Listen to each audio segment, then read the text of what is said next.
Where did you find that hat?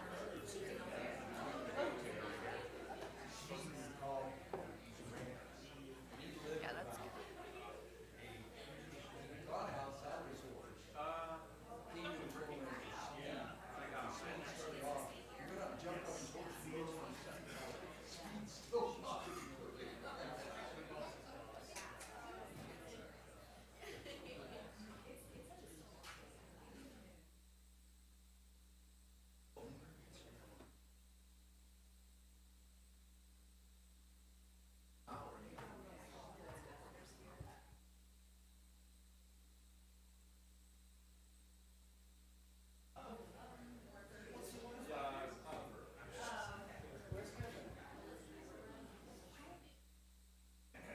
Do you know about the Wi-Fi? I don't. The Wi-Fi password changed. Oh, they Yeah, changed? I don't know what the new one is. I haven't. Oh, it's You do? eight. Okay. Well, I have the desk password. Is that what you're looking Yeah. for? Like, that's fine, yeah. I'll announce it. They changed, yes. Wait, just.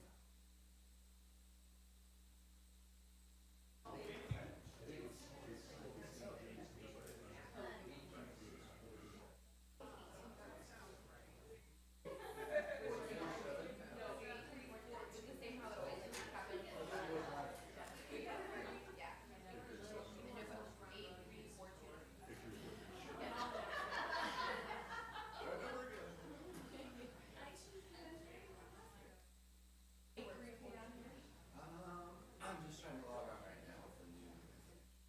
Normally it does. Now it's like I can't restart. I was having trouble this morning too.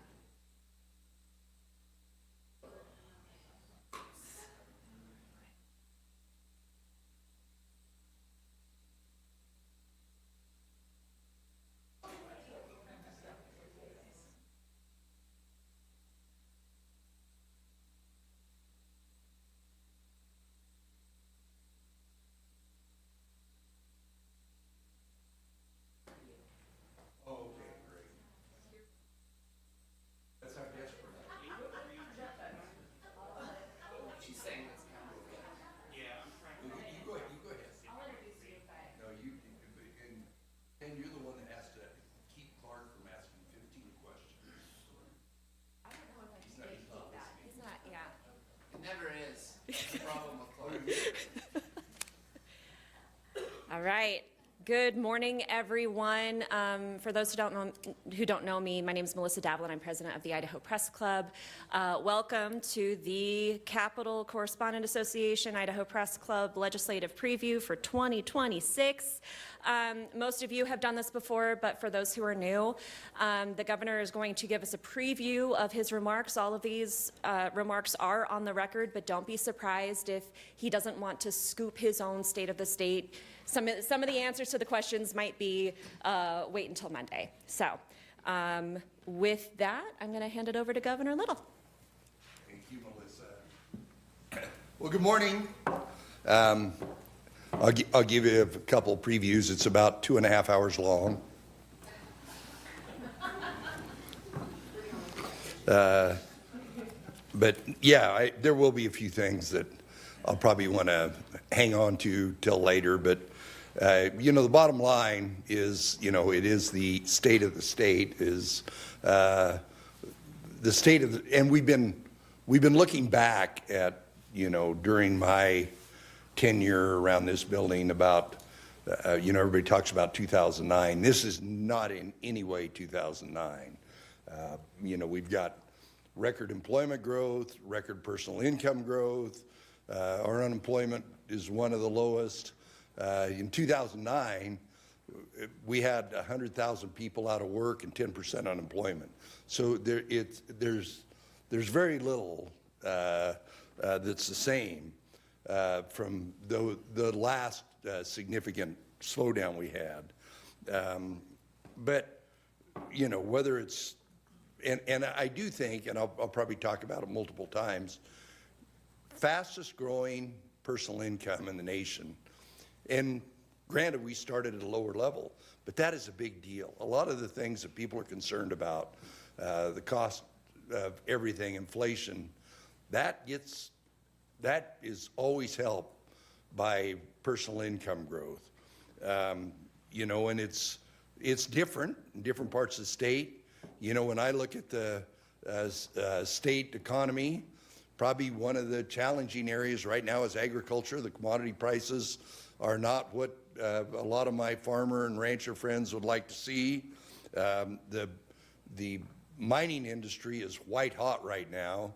If you go to the Kellogg area or go over to the phosphate patch or go to some of these other areas, there's enormous amounts of capital that's being invested that's going to help the state on both ends, up in Shoshone County and down in Caribou County. There's just going to be a lot of investment and a lot of action taking place there. Technology, I went out and toured Micron plant this week. It's incredible the amount of capital that's going into that. But technology all over the state, that's an industry that goes up and down. But generally the trajectory there is very good if you take the whole of it. Tourism, our tourism, that's one of the ways one of the best ways to gauge tourism. Now we could use some snow. I'm sure the legislature can help with that. But the tourism industry, our receipts, we get real-time numbers about hotel, motel receipts. And if ERAC has that report, you'll see that tourism revenue keeps going up. The one I don't know about is journalism and media. How's it doing? Fantastic. Oh yeah, okay, all right. I'll let you speak for him, Scott. So, but the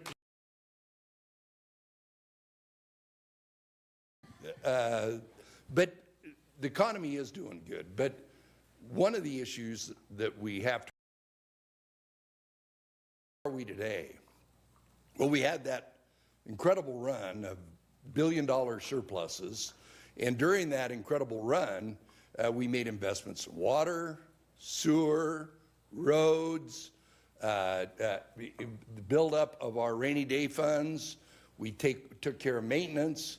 We did all the things we should do with kind of money that was because of the recovery. Idaho recovered faster than any other state from COVID, and a lot of that money that came into Idaho. Then, of course, there was the federal money that we spent for one time, which was the right thing to do. The legislature and I were absolutely on the same page about how we handle that one-time money. You know, we made huge investments in parks. We put $100 million into taking care of the maintenance needs of parks going forward. You know, our buildings that needed repair, we worked on those. Obviously, huge investments in roads, water. We did a big water issue last year that's going to help, and obviously sewer.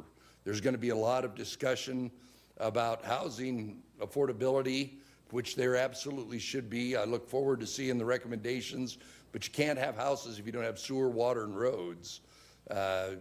You know, some of it's a planning issue, but as always in these recent years, Idaho is a victim of our own success. People are moving here in droves for a variety of reasons, and as they move here, they fill up the houses as we build them. And then to my chagrin, I don't have houses for the young Idahoans that we want to have a place for them to live.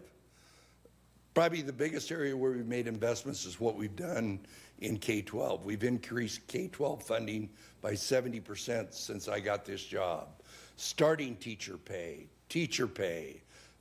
investments in literacy. As a result, we've had advancements in our reading scores. Not as much as I'd like to see, but I love the trend. We're headed the right direction. And then when you talk about all those different sectors of the economy, you can't talk to them without talking about the dire need for career technical help, for welders, for auto mechanics, for nurses, obviously for teachers. Those in-demand careers are absolutely critical in the state of Idaho. And I talked to the Secretary of Labor was here. We were in Boise and then up at Cascade. We talked about what we're doing. In fact, I even talked to the president about it, about what we're doing in career technical. And most states are looking at trying to figure out what model works best to address this dire need going forward. So anyway, suffice it to say, I really like what we've done in the past. Now, one of my old ranch sayings is change is inevitable, adaptation and is optional. We are going to adapt. When we saw the first clouds that started to arrive on the horizon, even during the last of the session last year, our budget director, at her direction, we went out and talked to all the state agencies to say, look, there's clouds out on the horizon. We're probably going to have to do something. And so we went out and said, give us a scenario where you've got what was it, a 3, 5, and a 3, 4, and a 6% cut.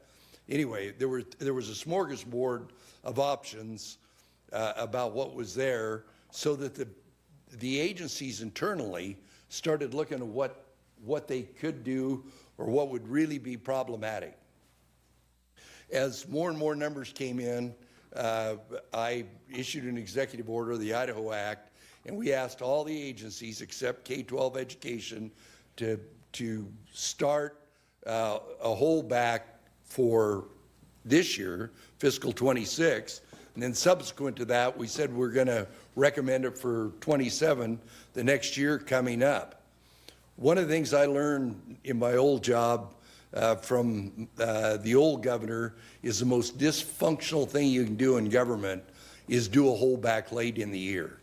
Because a 3% holdback in March is equivalent to a 12% holdback because of the amount of time that's run.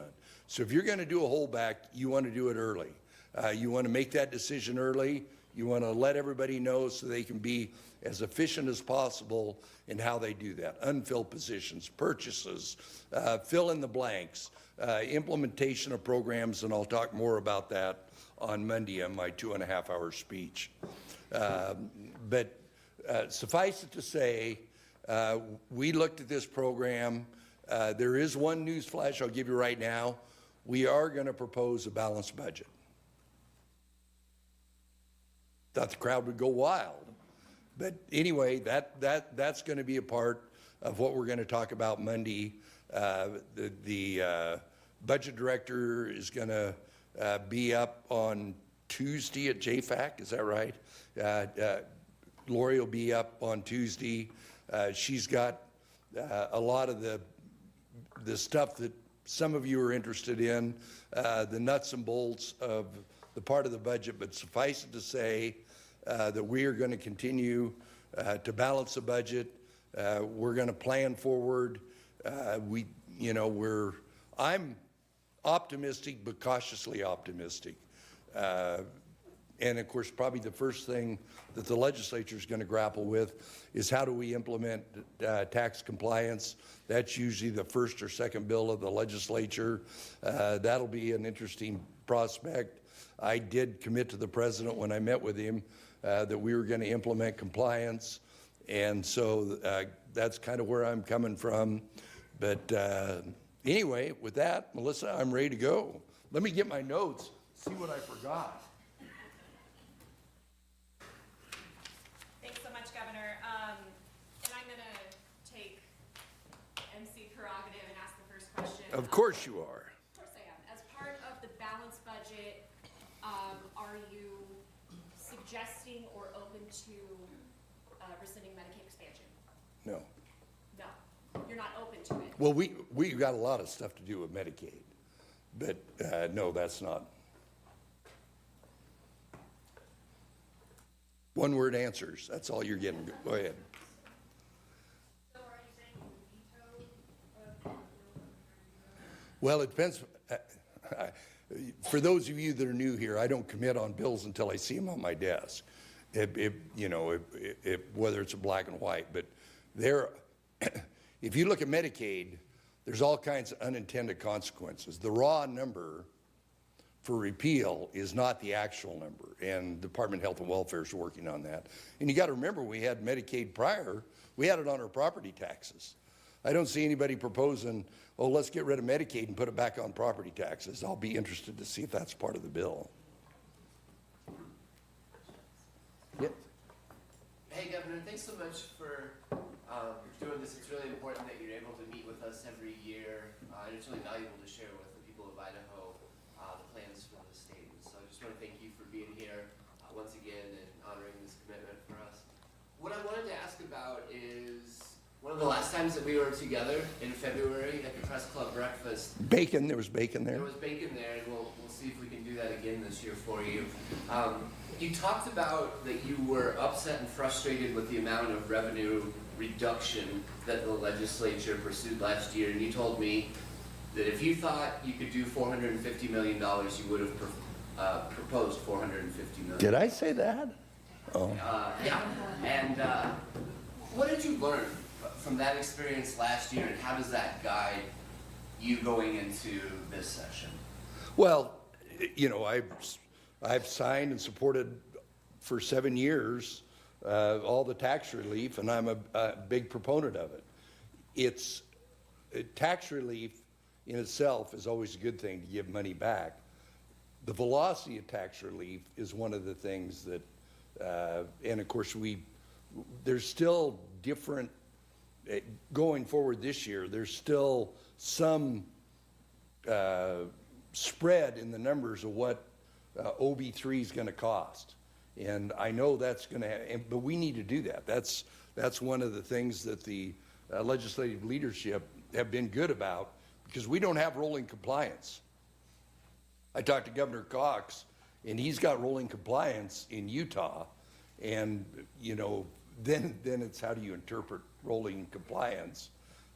But, I always advocate that we shouldn't make it to where the taxpayers have to have a separate federal tax adjusted gross income and a separate Idaho adjusted gross income. That's just my very nature. But, tax relief has to be, and, what happened, you got to remember that I was proposing a $200 million surplus every year into the future. Well, part of that consumed part of that budget. But as I said, we're going to propose a balanced budget this year. So, yeah, Laura.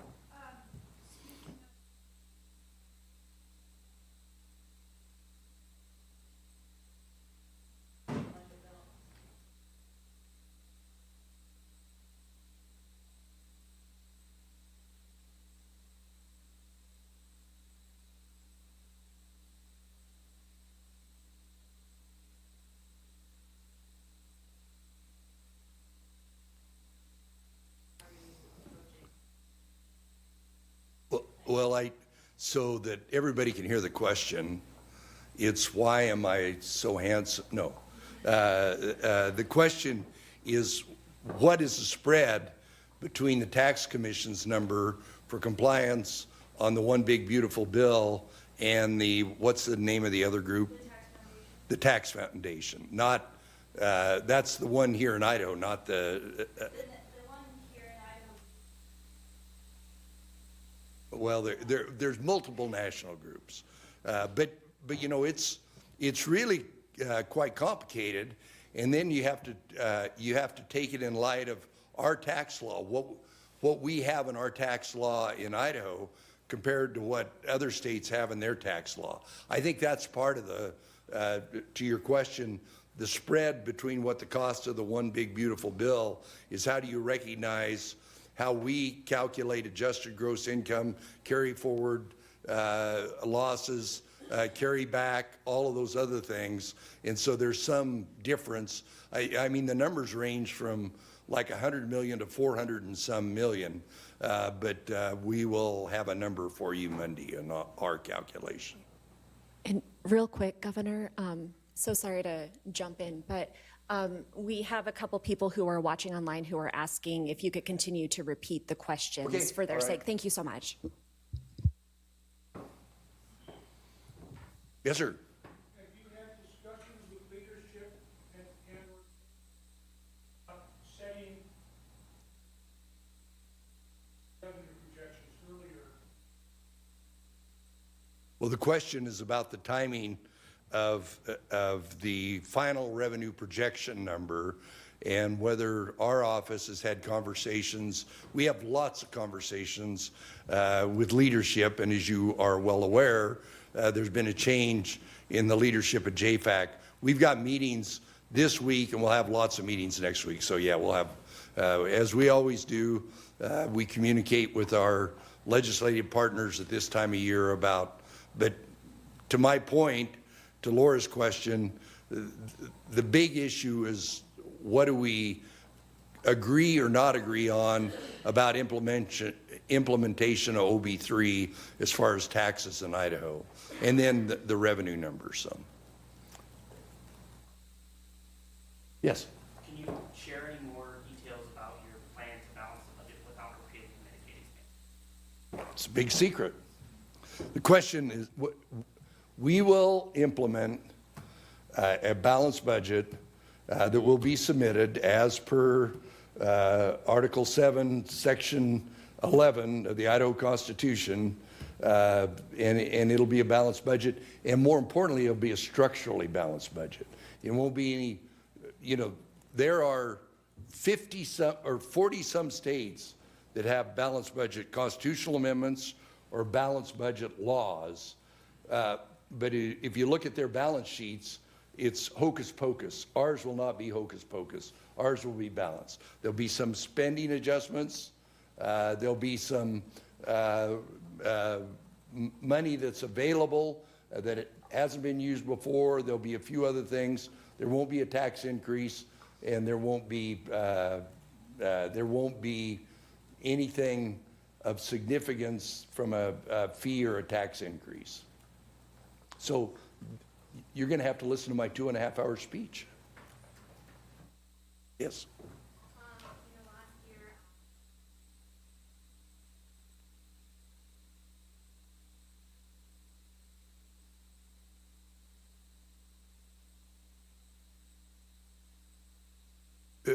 Well, specifically, he said there's going to be a lot of changes. you said there would be a lot of changes and that.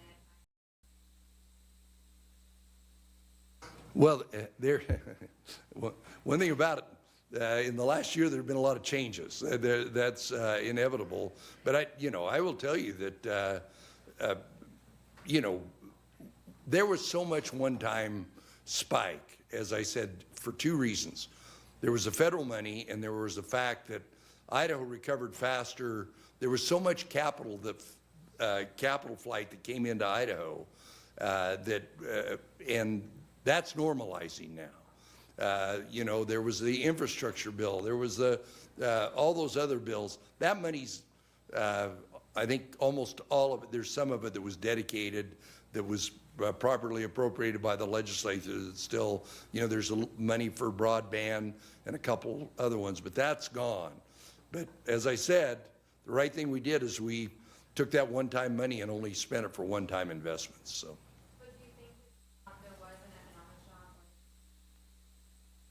shock? Well, I mean, you can't blame the president for the increase in interest rates. Matter of fact, that was one of the biggest things. That's one of the issues that's really hurting us in the affordable housing, is what a mortgage rate costs. And a lot of that I attribute to the fact that those 2 or 3 big bills they passed via COVID and for infrastructure, when you start borrowing trillions of dollars, that's less dollars that are available. That increases the cost of money, and therefore there's where the mortgages were. So if anybody thinks that Congress is going to dole out trillions of dollars and it's not going to have an effect on interest rate, they need to go back to Econ 101. But do you think there could be an economic shock this year? Economic what? Well, I can tell you the economic shock in the other states is a lot more significant than it is here.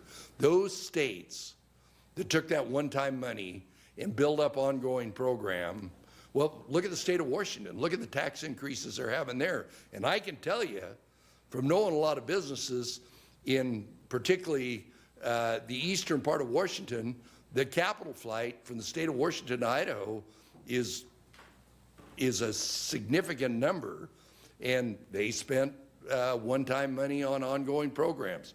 California spent one-time money on ongoing programs. And look what's happening right now. There was, he said he was going to stir things up, and he stirred things up, so, yeah.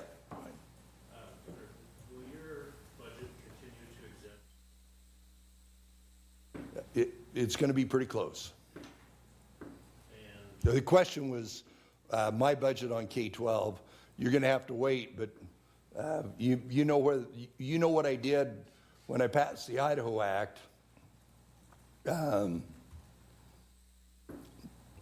is the legislature on the same page? We'll see. We'll start the process right away. Yeah. Audrey. So measles, very much in Idaho. What's that? Measles, Measles very much in Idaho. The most recent case was reported in the past week. in southeast Idaho. Right. And there's a sustained outbreak just south of us in Utah. Under the Idaho Medical Freedom Act, which you signed, schools and daycares cannot send home or quarantine infants or children who aren't immunized against measles, but if they show symptoms. It can take up to 4 days after a person's infected and is spreading the virus for them to show symptoms. So if you can't quarantine or exclude children who aren't immunized, they are going to catch the virus and share it.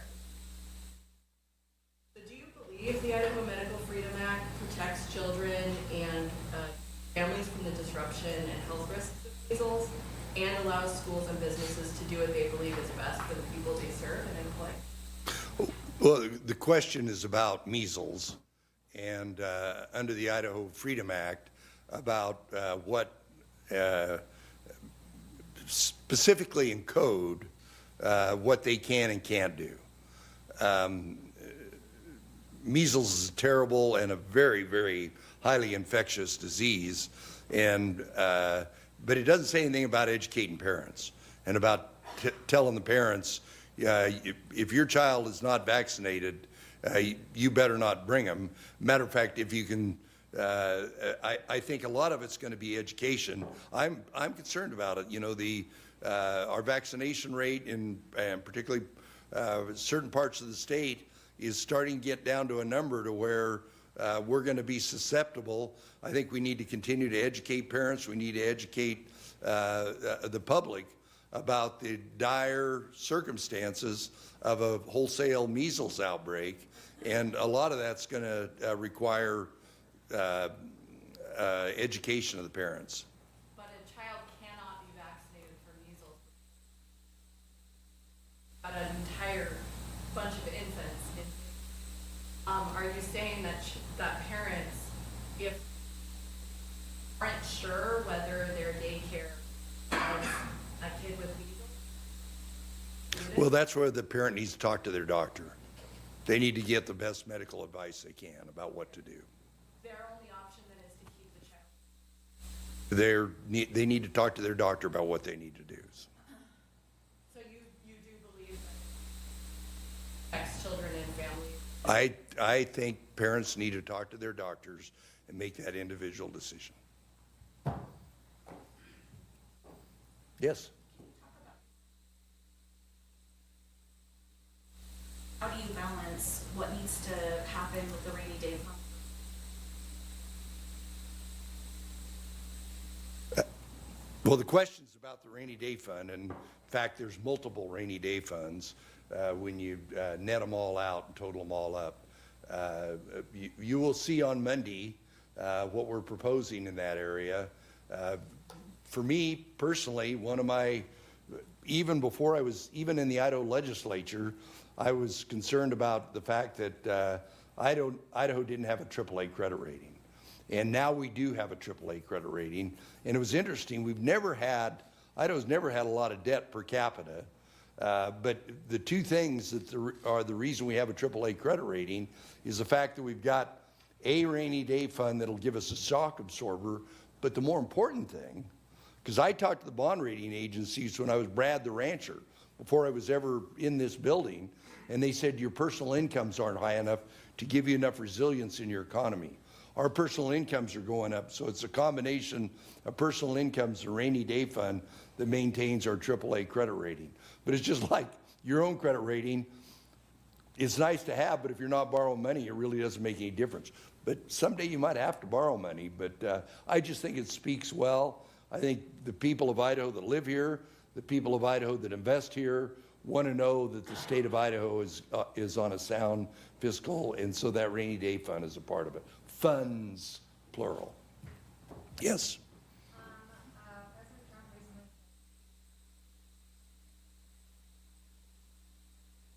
Is that something? Why don't you stand up so everybody can hear? I can also just talk louder.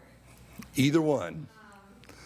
President Trump said he's going to try and ban investors, corporations and banks from buying single-family homes. Oh, yeah. Is that something you would support in Idaho, or do you think the legislature? Well, and I just saw it yesterday. The question was about the president's, I don't think he signed anything. I think he talked about it, about something that would require anybody, hedge funds, corporations, fill in the blank. I don't know where you draw the line. Those are some of the things that we'd have to look at. I think people that go into a community, buy up affordable housing, maybe rent them out for a while until the price comes up, basically displaces my young Idahoans that I want to have the houses. But my general nature is I'm always a little reluctant to, because, is it a hedge fund over a certain size? Is it a C Corp? Is it an S Corp? Is it an LLC? A lot of people, their whole businesses operate on a small LLC. Somebody with and you don't want to deny, there's a lot of people in Idaho that their retirement is tied up in a rental they've got. Maybe they had a house, they built another house, and they had that house for rental, and then they maybe trade for a house. Anytime you get in the market, I'm always concerned, but I am in lockstep with the president about areas where great big funds come in and buy up all the housing and make them unaffordable. But you got to see the details. Yes. There's an initiative that can make it to the ballot this year to repeal Idaho's abortion ban. Do you think the legislature should get ahead of things and change the abortion laws ahead of time? Well, now, which one are you talking about? Idahoans United for Women and Families, their ballot initiative? Well, if they get signatures, I'll do like I always do, and I'll go to the ballot box in November in Emmett, and that's where I'll cast my ballot on it. initiative to fund education, the legislature went ahead and did a lot of what the ballot initiative was doing. Do you think the legislature should do something like that in this situation? You're going to have a great opportunity to have another panel talk about that. I'm more worried about the executive branch than I am the legislative branch. Laura. This is not budget related, but it's been talked about that there's a number of issues with wording of it and children can't get the 90-day hotline is having issues with minors. Amid all this discussion going on,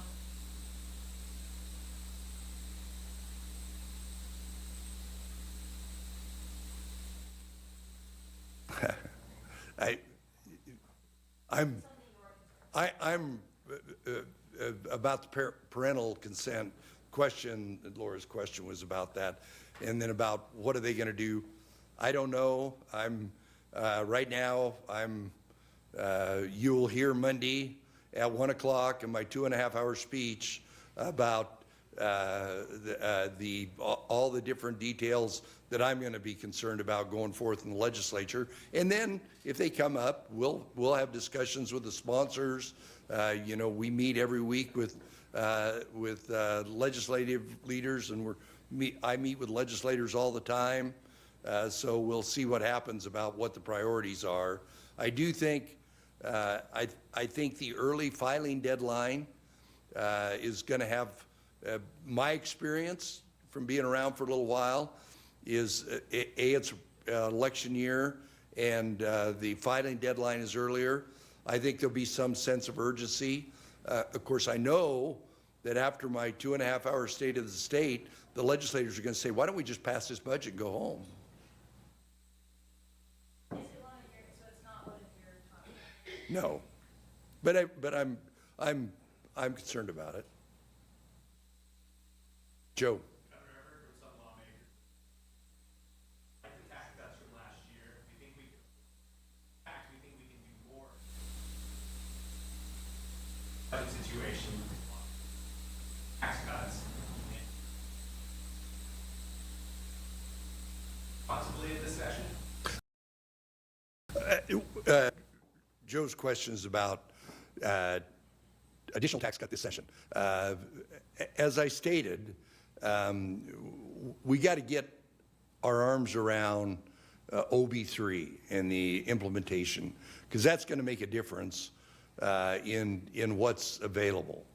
And so after we do that, I would not be shocked if there's a proposal to do further, and I'll look at it.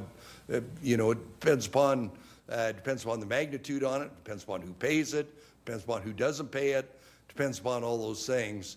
But I would not be shocked. But I think before anybody talks about a significant tax, we better figure out what we're going to do with OB3. Yes. Actually, did want to ask one follow-up about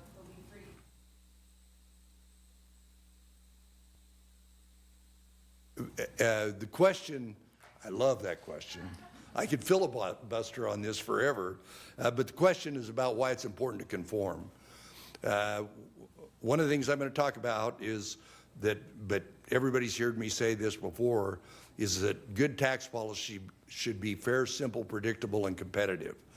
And in those 4 aspects of tax policy, one of the things is small taxpayers in particular. The corporate guys got big tax departments and tax lawyers, but the small taxpayer, the engine that drives the economy in Idaho, they don't need, taxes are already complicated. They don't need to be complicated that when you calculate your adjusted gross income, the federal's over here and the state's a totally different number. Matter of fact, we have 2 depreciation schedules in Idaho right now. And I remember we passed that bill on bonus depreciation in the very last days of the session back, I can't remember what year ago, but I remember I was heartbroken because every small business had to keep 2 depreciation schedules after that.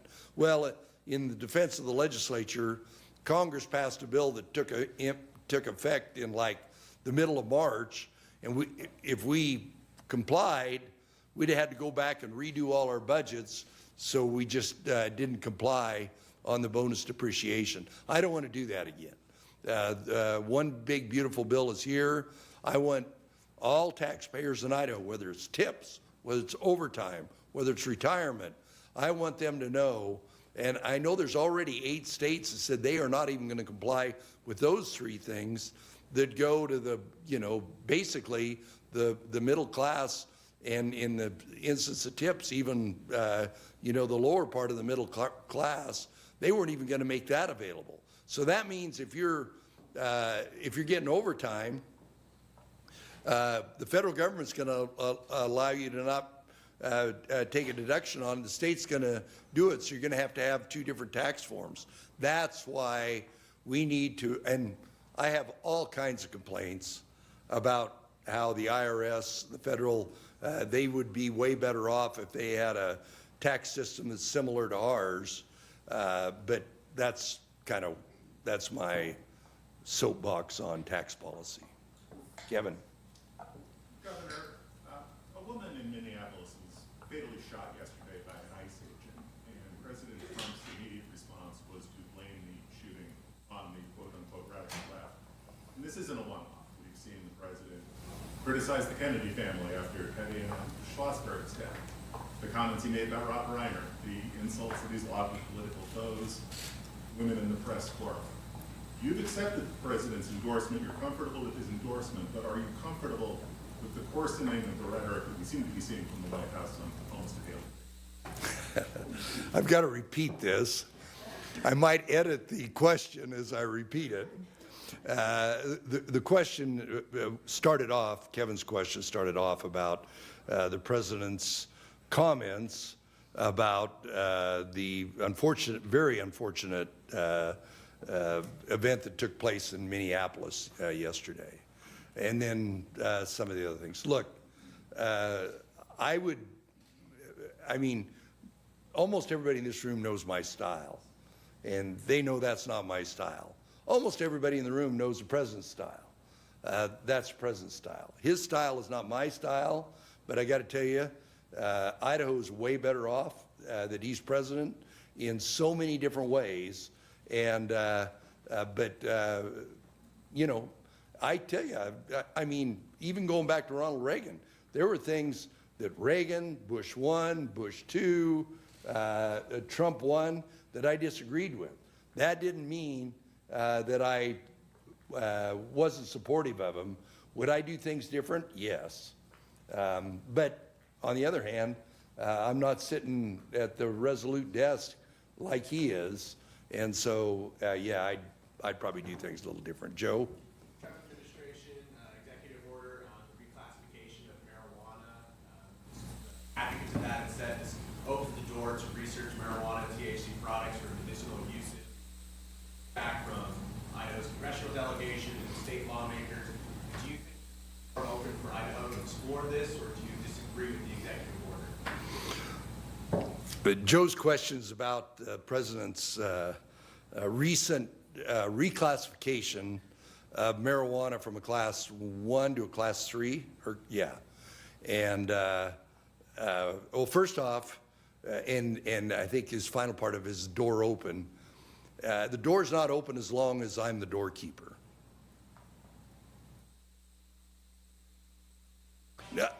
Well, the one part of it I do agree with, and I've talked about before, is we have 4 different compounds that are marijuana derivatives in Idaho.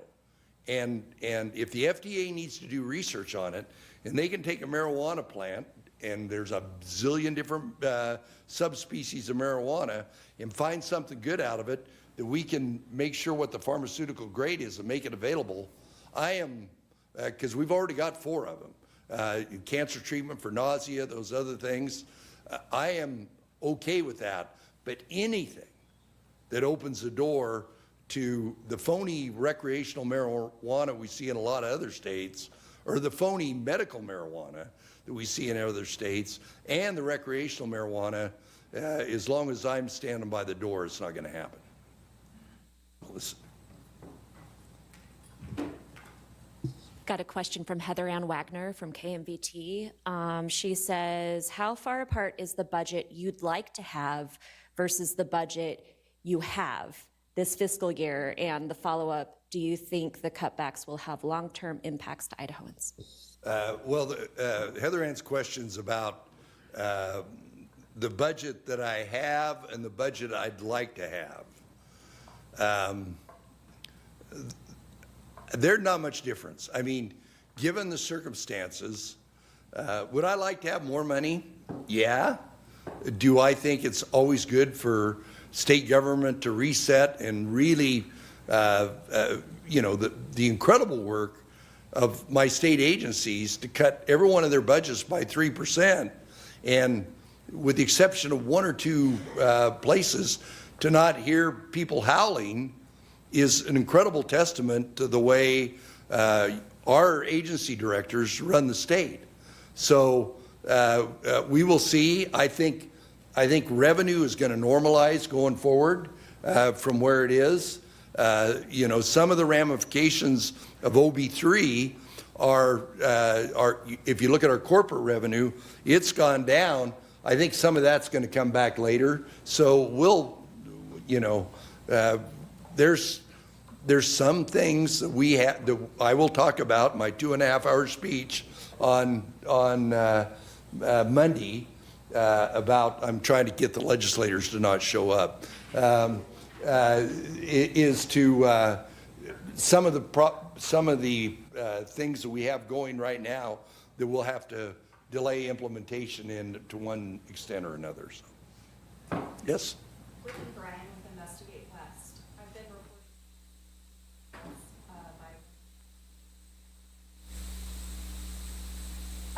you, after some of our reporting, had called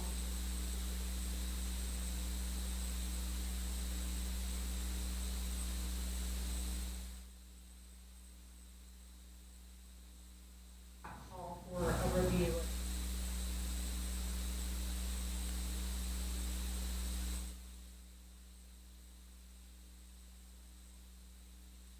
Well, the question is about the reporting and some of the activities that took place at the Idaho Department of Corrections. Some of what you asked about how it's reported, how it's investigated, the records request, I'll have to get back to you, because I know when Emily sent me your story when it first came out, and it was kind of long, and I read it, I was concerned. So we've had multiple conversations with corrections. I do know, and this is an issue been around a long time.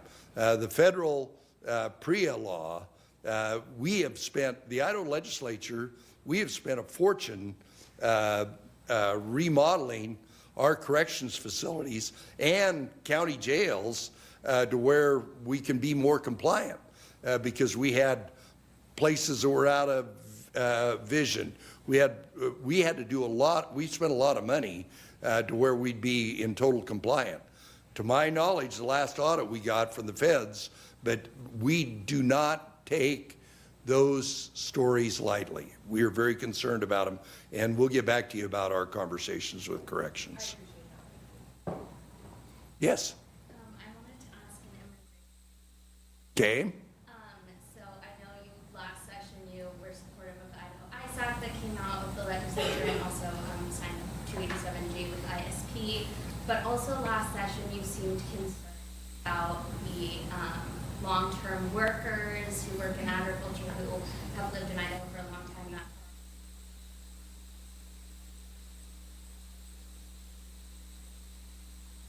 Idaho, do you see any?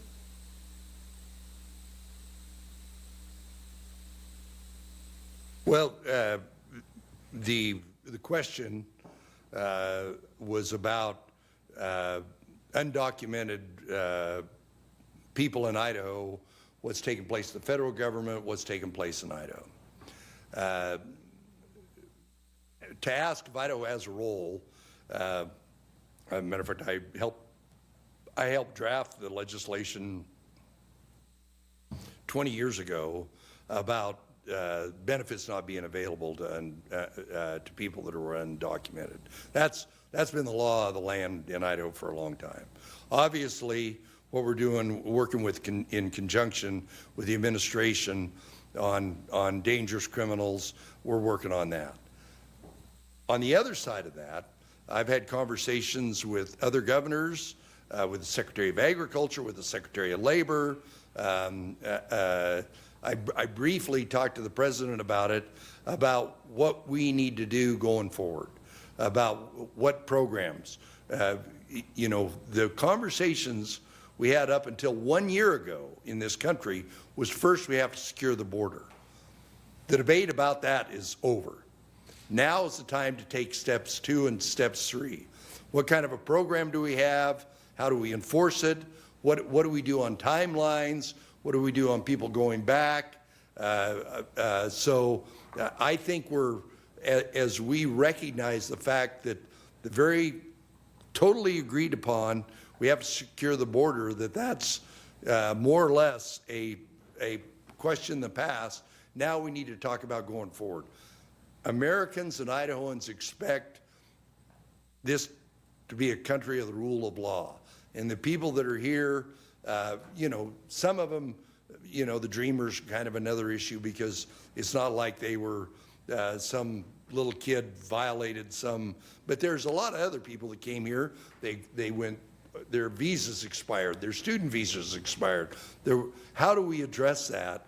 And I do know that our delegation is very interested in it. So as far as Brad, I don't know specifically what we will do here in Idaho, but working with my fellow governors, working with the administration, who we've got a really good relationship, I think that's the next logical step.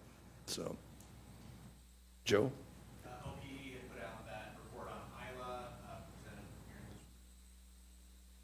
in this. Virtual charter schools and virtual public schools.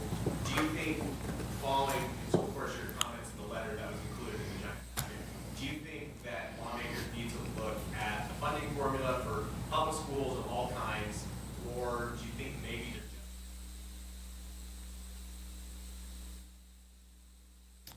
Joe's question is specific to a report called, and for the viewers, OPE, which is the bipartisan legislative quasi-audit Office of Performance Evaluation. And it pointed out that there appears to be some of the state funding that goes into virtual schools, home schools, other schools that probably doesn't comply with the law, or at least does not comport with the intent of the law, if that's a fair assessment. The question is, am I going to do something about it? Yes. Next question. Go ahead. Our special education funding.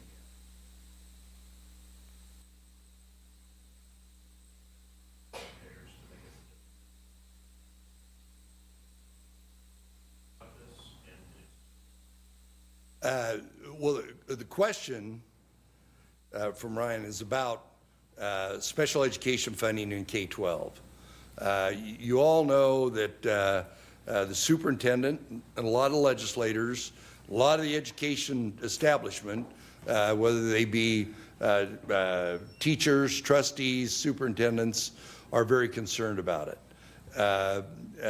And as I think everybody knows, Superintendent Critchfield's placeholder, she resubmitted her budget and took that out of there.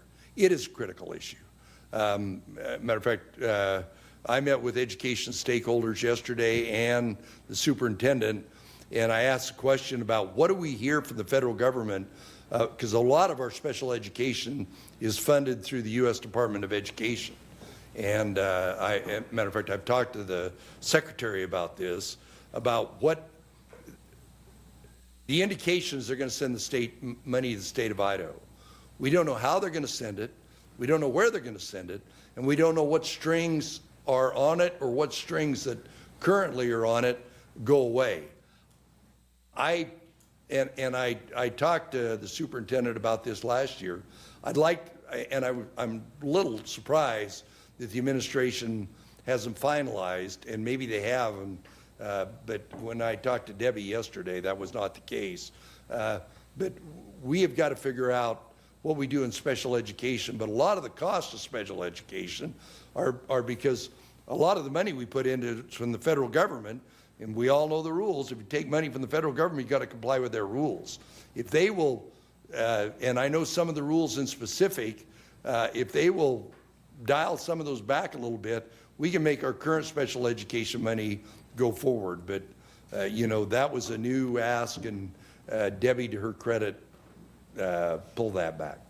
You regret not addressing this issue earlier when we had budgets? Well, the question was, do I regret not,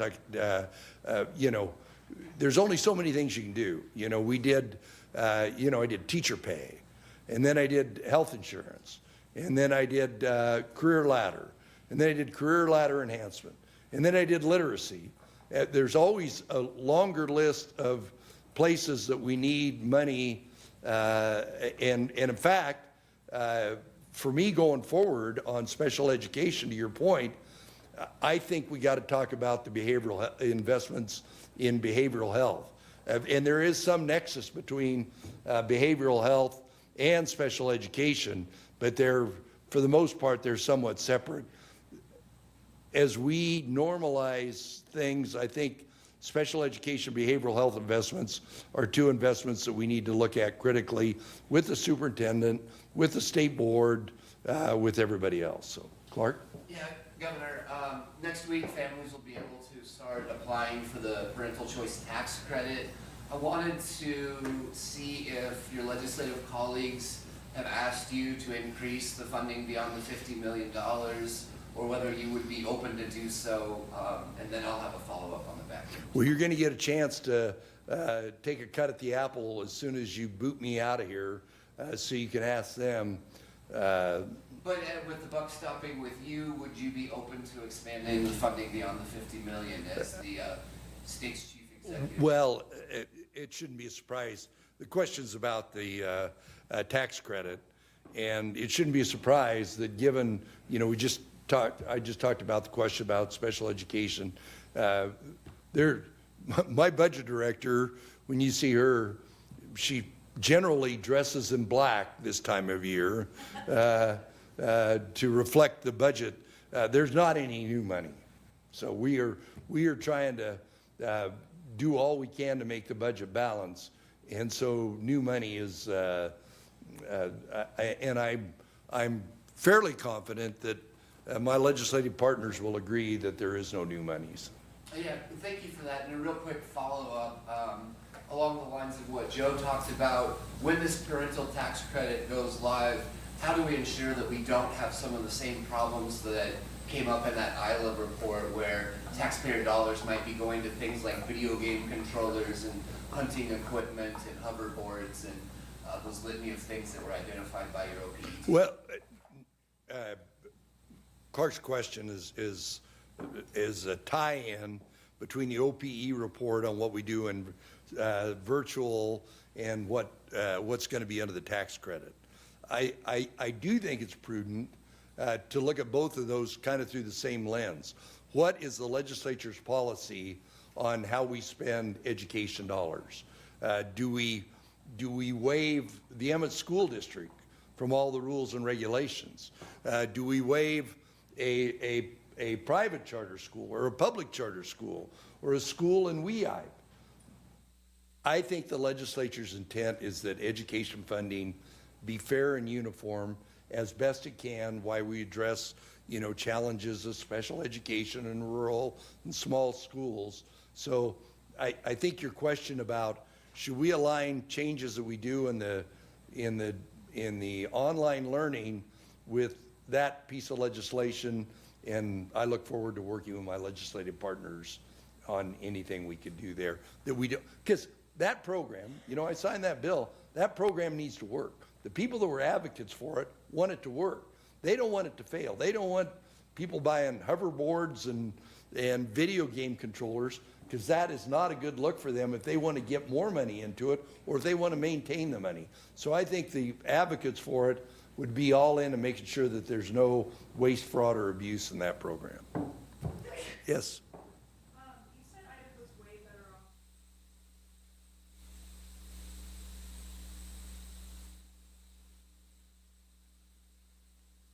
off. On which funding? Oh, I've heard of him. Given our fair share of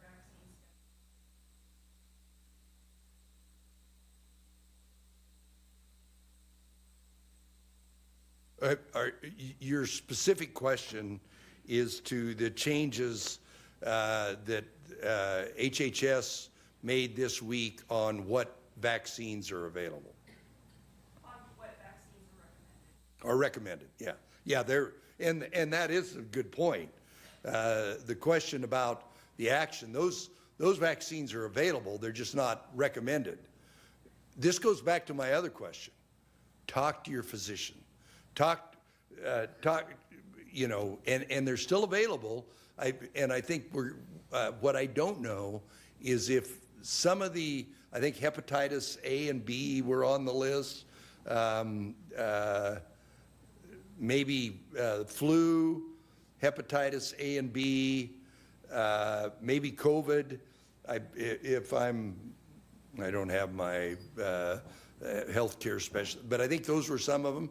That doesn't mean you shouldn't get them. And of course, it also doesn't mean if you've got a child with a reduced immune system, that's a whole different deal. But categorically, I can't remember how you started your question. Do I agree with?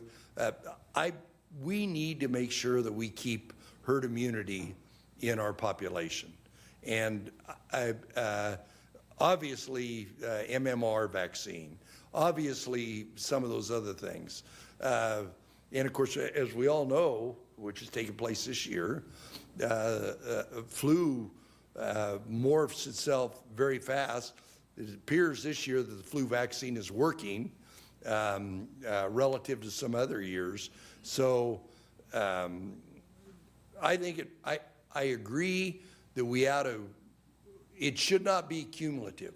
If this polio, obviously, we start off with that and then they keep adding more and more and more vaccines to it, I think we ought to look at that. I think we ought to scrutinize it. But I also think you ought to talk to your health care provider. Well, would you say that there's an increasing number of doctors who won't? They're specifically looking for doctors who will not push vaccines. So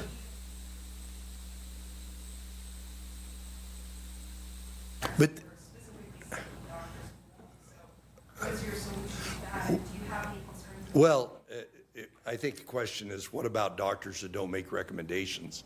You know, in Idaho for a long time, you could get out of the recommendations by taking this card and say exempt Johnny from vaccines. You know, way before we passed the Health Freedom Act, we had about as, and that does not preclude that. But as I said, I'm concerned on some of these very, very infectious diseases that we have an instance to where we don't have herd immunity and we've got real public health issues. But on the other side, I think parents and their doctors and kids are different. You know, some kids, you know, they've had challenges when they were infants. They've had challenges they may genetically. They may have siblings and parents that have got some problems. So kids are different. We ought to treat them different. But I do believe there's a baseline of vaccines that's absolutely important for long-term health care. Time for one more. One more. You've been very dutiful and noticeably quiet, Logan, so. Well, thanks, Governor. I assume you've seen news out of Minnesota having to do with child care fraud investigations there. We've seen here in Idaho citizens visiting daycare providers, childcare providers, putting up unannounced with cameras demanding access to the facility. Are you concerned about fraud in Idaho's system?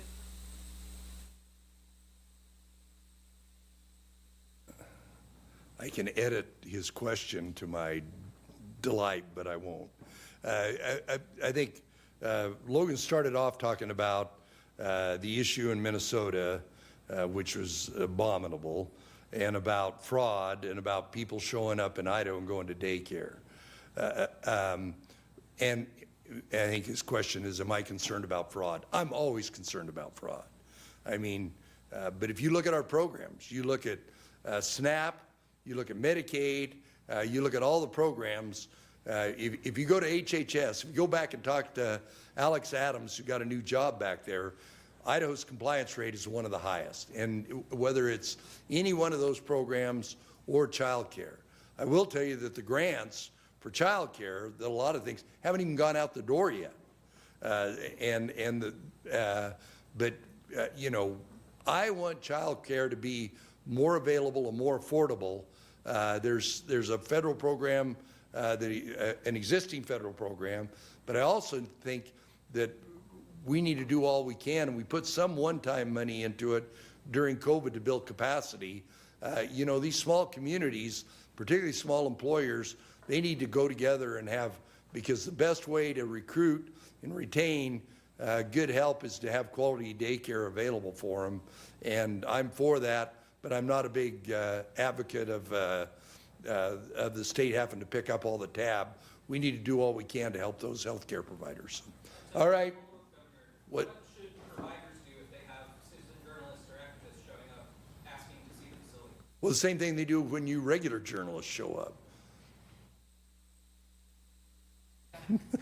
All right, thank you. Take a quick 5-minute break to reset.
Okay.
Testing 1, 2, 3. Mic check 1, 2. Good. Okay.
Thank you, Logan. Okay, I think we're going to get started.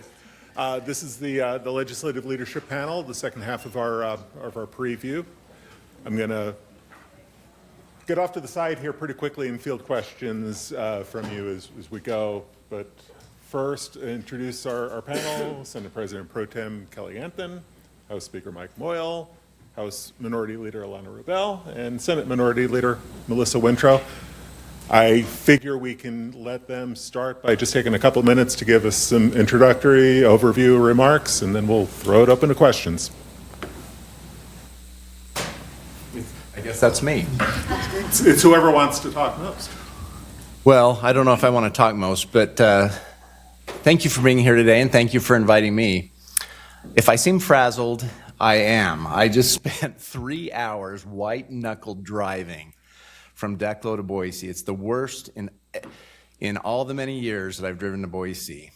The absolute worst. And as I understand, KMVT is not able to make it today because the drive was so bad. And miles and miles of cars in both directions lined up, not able to move right before I got to Boise. So just the absolute worst. Ice, ice, ice everywhere. So, but I made it. And I'm very happy to be back in Boise and to have another session going forward. I think just in terms of general introductory remarks, I think that what's important for Idahoans to know is that Idaho's in good shape. I think the Idaho economy is still strong. I think the Idaho economy is moving in the right direction, and that some of the challenges that we have ahead in terms of budget, which I know is much the chatter, if you think about it, contemplates having to conform with further tax cuts, which is an interesting concept. You know, that will be one of the questions that we have before us, is are we going to conform with further tax cuts that have come to us from the federal government? So when we talk about how we will be constrained in our budgeting, it's because we're going to be discussing whether we conform with further tax cuts.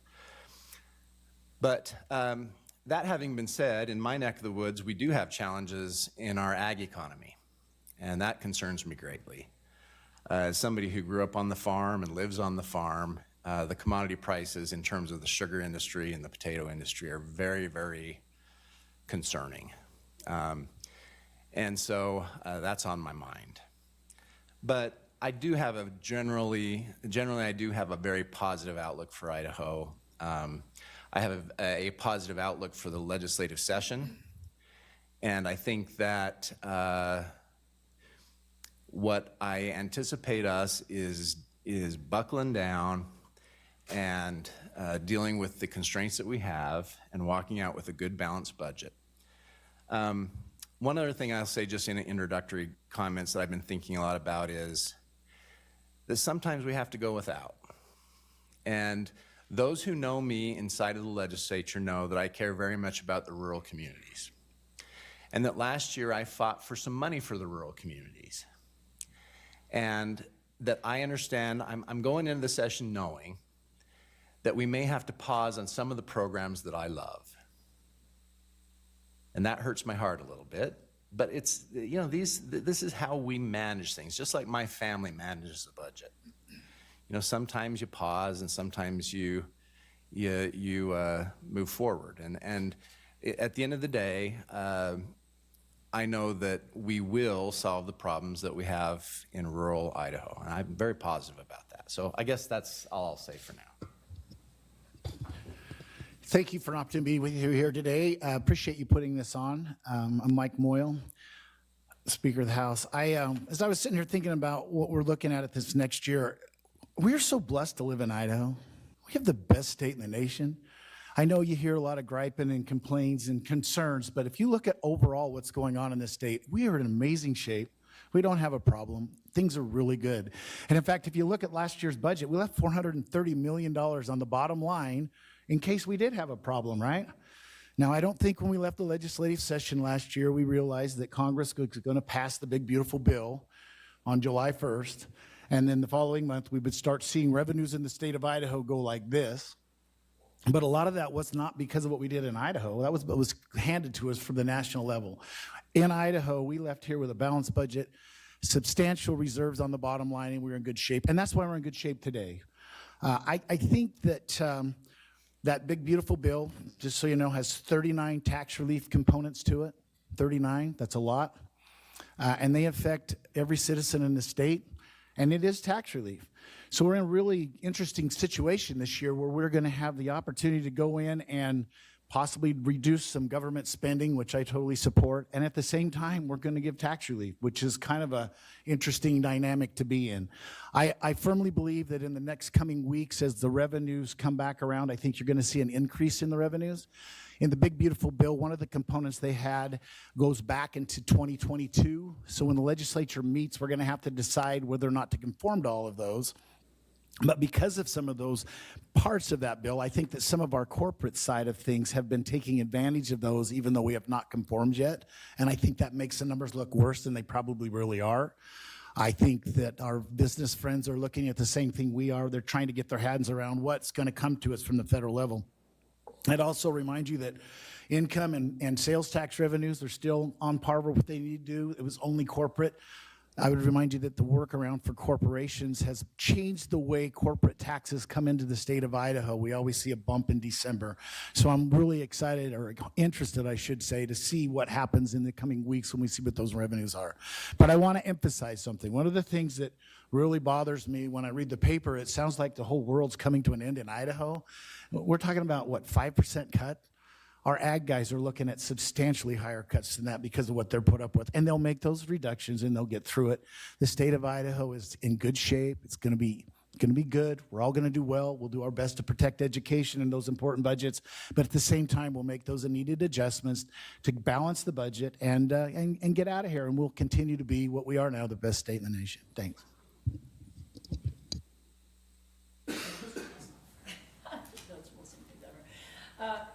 Happy New Year, everybody. Thank you so much for having us all here today. Well, I would love to jump on the optimism train that my good colleagues here have started. I guess I'm feeling a little bit more concerned about what's facing us right now. We are in a hole. There's no question about it. We are $555 million below what we would need to cover the most basic maintenance budgets to keep the lights on in our agencies. That's a really big number already, and we don't have a spending problem. There is no fat to cut. In fact, we already fund things at such an incredibly low level that it's costly in and of itself. We pay our government employees so much less than the competitive rates in the private sector that it actually costs us $300 million a year in recruiting and retention because we're always having to hire new people because everybody quits because the pay is so lousy for government. We are not in a situation where we are overspending. We have incredibly lean staffing on everything. So any cuts at this point are excruciating. In fact, the cuts that have already gone into effect in the interim, I'm getting calls every day from people who are suffering greatly from the 3% and 4% holdbacks to, say, care providers to people with disabilities. Our law enforcement is already sounding the alarm on the elimination of services for people with severe mental and behavioral health problems. We already have serious problems and fallout from the cuts we've already made, and those cuts are going to get a lot more drastic given the severe revenue shortfalls we're looking at a state level. And I'm very concerned about it getting worse. I mean, the first rule of holes is when you're in one, stop digging. And I am concerned about this conformity issue with the One Big Bamboozle Act or whatever you want to go, Triple B. But if we conform to that, that's almost another $300 million hit to our budget, which would mean we're, what, $850 million short of meeting our maintenance budgets for agencies. That's really concerning. I just listened to the governor's talk on that. I understand it's a pain for people to not conform. I totally get that. I voted for conformity every year I've been here. Today is my 12th. I've just got my little Facebook ping. This is the 12th anniversary of my swearing in. I had a picture of my good friend here right there swearing in.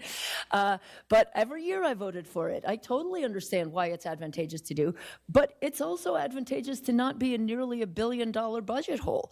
And we've got to balance things, and I just don't see how, given the situation we're in, the best use of our money right now is to spend another $300 million conforming with this bill.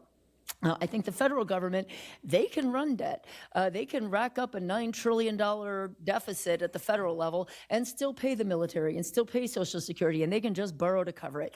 We can't do that. And I like that about Idaho. I like that we have to balance our budget. But when we do these giant cuts, it means that there are immediate, serious cutbacks to vital services for us to make that bottom line match up. The pain is already great. I don't think we should make the pain greater. I don't see any way that we could hold K-12 harmless if we do that. And frankly, in the situation we're already in, I think we need to start looking at ways to get revenue back in the system so that we can be competitive with our fellow states. I hear that about, why we have to conform to be competitive. We also need to be competitive by paving our roads and fixing our bridges and funding our schools and making sure we have police and fire. There are a lot of aspects to being a competitive place that businesses want to come to. So I think we have a lot on our plate to try to make everything add up. But I am concerned, and we're all going to have to be vigilant to keep the train on the tracks. I'm not sure there's much left to say after that, but my name is Melissa Wintrow, and I am a senator for District 19, and really honored to be here. I do echo what Representative Rubel is saying, and I wish I could be more optimistic about our state's financial situation. I think what's very unfortunate, especially being a member of JFAC, is watching us intentionally last year set our priorities before our revenue number and then backing into that to meet those priorities. And in doing so, we cut revenue so hard that we are, as Representative Rubel, feeling it right now. As she said, I'm inundated with calls every day from folks just in the everyday community, just trying to live, pay their rent, get health care, care for a disabled child in their home, teach a class. And so I do think that it is on us, the legislature and the leaders in the state, to be more responsible about our revenue and expenses. We're the fastest growing state in the country, I think. And with that population and growth, you have more people on the roads, more kids in class, more emergency calls being made. That means with those additional things, we need to have the revenue to pay for those basic services. And now we're going to cut that to the bone. And as Representative Rubel said, the sheriffs have been very clear about the mental health crisis. And I think what's really heartbreaking to me is when I started in the legislature in 2015, I can remember Representative Rushi, Representative Wood, Representative Vanderwoude, all talking about prevention and keeping people out of emergency rooms and medical homes and primary care and prevention, because that cuts costs down the road. And we've worked so hard as a legislature to demystify mental health care, get people into treatment, and so they can work and care for their families. And these cuts are pulling the rug right out from under the basic services we provided to help people. And now we're in a real problem. I certainly could go on, but I wish I could be more optimistic. I think what we need to do is look at putting some of that revenue back, reconsidering some of those new programs we started last year, like House Bill 93 that sends, taxpayer dollars into potentially private schools and religious schools. We need to look at the IHLA, as someone raised earlier. I think there are a number, we can, I think, use the reserves that we have as a bridge to dig our way a little bit out of the hole until we can stabilize. And then I think we really need to take a scalpel to the tax conformity bill to make sure that we are actually approving the things that increase economic investments and boon in our economy and not the things that would drain it. Thank you. I'm going to take moderator's prerogative and ask the first question. I'm going to start this one with Speaker Boyle. Now, all four of you were here 5 years ago when the last time the state had to do holdbacks and budget cuts, but that was also a time when a lot of federal money came in to backfill. In 08 and 09, big budget cuts, and again, a lot of federal money that was brought into backfill. Mr. Speaker, you were one of only, I looked it up, 4 legislators who were there in 09 and are still here in 26. So my question is, this is a new experience for all 4 of you and all 105 legislators. You really have to cut budgets with no raft of federal money coming into backfill. Do you think this legislature is prepared to do that kind of a job? Oh, yeah, absolutely. And remember, what happened in 08 and 09 was way different than now. In those years, we cut total state funding by, 30+%? And we did it in a manner that had very little impact on our citizens. We're talking about a 5% reduction here, right? This is easy. I think that the legislators are well aware of what needs to be done, and I think that they can get that job done. And it really frustrates me because we keep talking negative, negative, negative. This is 5%. We could do last year's budget today and not do anything, pass it and go home.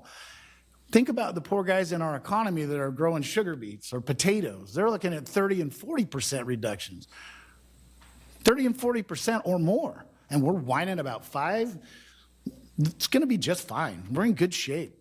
I guarantee you, if any of you went home today, you could find 5% in your budget if you absolutely had to get by. So no, I'm not worried about it. This is what we dealt with in 08 and 09 was way more draconian and tougher, and it took some time to work our way through it, and we did a good job and we got through it. And we'll do the same here. We're in good shape. It's not that much. We'll work together. We'll get through this. It'll be entertaining too to watch, right? Because what you have when you have situations like this are everybody wants to tell you where the waste is in somebody else's budget, right? So it's kind of funny watching the show and tell. Somebody will come in my office and say, hey, did you know about this? Or did you know about that? And so when you're looking at a 5% reduction, I think that there's going to be some good things that happen in regards to cleaning up some stuff that probably needed cleaned up long before. Melissa. Oh, I'm sorry. Either way.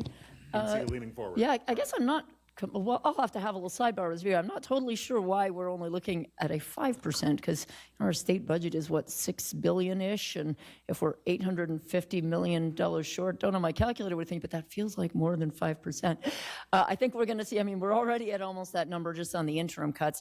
So, you know, I think we have a pretty serious problem. But I think it's also important to keep in mind that we don't need to just confine ourselves to this one box of like, okay, how are we going to chop to fix this pickle we've created? This was a pickle the legislature created. It's super easy to reverse by just undoing what we did last session. Honestly, if we just repealed 2 bills that we passed last session, we'd be pretty much out of the hole. We just repealed House Bill 40 and House Bill 93 from the 2025 session. That would kind of largely solve a lot of our problem right now. And so I don't know why we have to totally confine the options that we look at to like, okay, how can we cut more services from people with disabilities? How can we cut more from schools? How can we cut more from roads? There are other options on the table to simply reverse some of the revenue reduction measures that have been taken in recent years. We got some real low-hanging fruit with that voucher bill, folks. That's $50 million right back into the till if we just stop sending $5,000 checks to wealthy people to pay for their private school tuition. Melissa.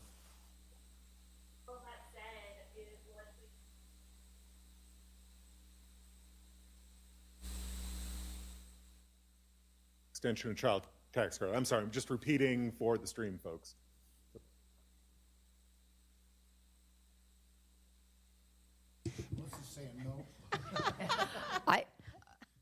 I mean, that would be, I think that's a really important point because for a lot of families in Idaho, particularly on the lower income end of the scale, they actually saw their taxes go up because they will lose more from losing that child tax credit than what they were going to get from the income tax reductions. From the income tax reductions, they might get $30 or something if you're in the lowest 20% of income. They're losing a lot more than that in the child tax credit. So we de facto are raising people's taxes by allowing the child tax credit to expire in order essentially to fund these other tax cuts.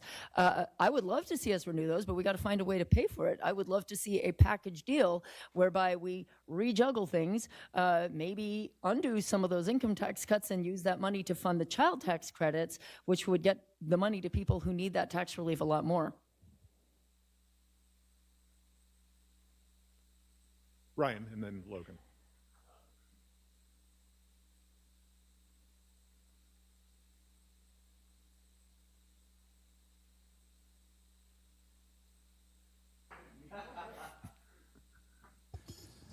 Well, you know, I mean, the first thing I want to say is that you have a legislature who has supported public schools.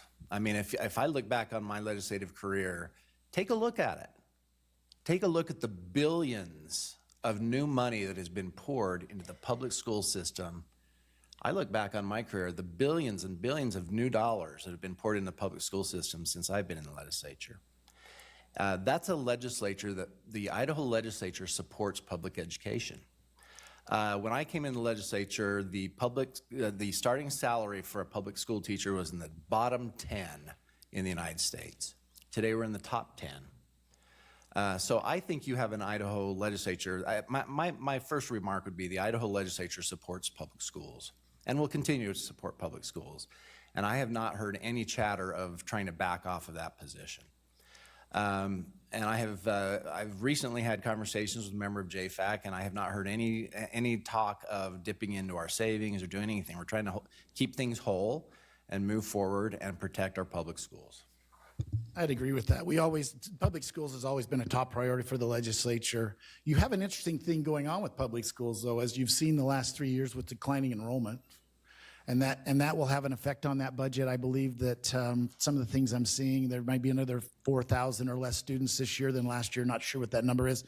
So you'll see some say, well, you cut education if we were not to fund kids that don't exist, right? So you're going to see that, some things like that. But education's number one, and we'll do our best to take care of it K through 12. We always do. I've gone first. You go first. I mean, and you might have more to say, Representative Rubel. I just did want to point out that I'm really pleased to hear that the legislature values education. However, we still see record number of levies just to fund basic school salaries and facilities and those kind of things. So the legislature really hasn't been keeping up on its end of the bargain according to the Constitution to fully fund a uniform and free system of education. And I also get concerned with, certainly we all support the many choices that parents have to educate their kids in our state, of course, but there's a point of diminishing returns, and we saw that in the OPE report, where $47 million is going into a virtual charter system that has little to no accountability, and we have to rein that in. And we have to examine how we're holding different areas accountable and making sure that our public taxpayer funds are going into our public school system and stop diluting it to a point that is being harmful. I guess I would say already, arguably, we've seen a cut by virtue of the superintendent of education dropping her request for $50 million for special ed at a time when we were already, I think, $82 million short of funding special ed in Idaho. I doubt very much that she would have been dropping. She cares very passionately about this. I doubt very much she would have dropped that $50 million if we were not in the budget pickle that we're in. So I would say we've kind of already seen a cut to K-12 by virtue of that request being abandoned. We have the $2 billion in shortfall for school facilities that remains out there, repairs needed, that hasn't happened yet. But I certainly hope we don't see any further cuts. Promises were made last year when that voucher bill passed that we had the money, that no way in the world was that subsidy for private schools going to come at the expense of public schools. And we Democrats will certainly be there to hold accountability to that promise. We better not see any more cuts to K-12 as long as we're sending out voucher checks for private school tuition. Logan and then Laura. The One Big Beautiful Bill has something like 39 tax provisions. Any in there you think the state should not? There's 39 in the big beautiful bill. Of the 39, there's one we don't conform to today, and Governor brought that up. That's the bonus depreciation. We decoupled from that many years ago, and it does cause an issue for some of our businesses. They have to keep two big books. There's no way in heck that I'm going to support not supporting, overtime, the helping our elderly. There's parts of that, and then there's a child care stuff in there that I support. Tips and wages, those, in my opinion, are going to sail through. The only one that I can see, the only two that I can see there may be an issue with will be the bonus depreciation. I think we stay decoupled from that. And then the other one is possibly the they call it R&E. It used to be called R&D, research development. They've broadened that definition, and we're not even sure what the federal rules are on that. And the other issue with that one is it goes back to 2022. This is what I'm telling you. It goes back in time to 2022. I think it's one of the reasons you saw a lot of the corporate revenues decrease for a while in Idaho, because they were all trying to figure out how that component applied to them. Now in Idaho, we offer an event what is it, ITC, the income tax stuff on that, deduction, investment tax credit, excuse me. The ITC is the investment tax credit. We also ask for a tax credit for development, research and development. So we offer those there, and there might be some concern about double dipping. But until we know exactly what the federal rules are, that's the one that I don't know. I think we'll still be where we are in bonus depreciation. I just don't know on the R&E. I have some of my friends in DC trying to give me more information so we can make a better decision when we understand that one better. I do know, though, that you heard from the governor that he would like to conform to all of them, and so would I and everybody up here, but until we know how that one impacts Idaho, I think that's a tough one. Laura and then Carolyn.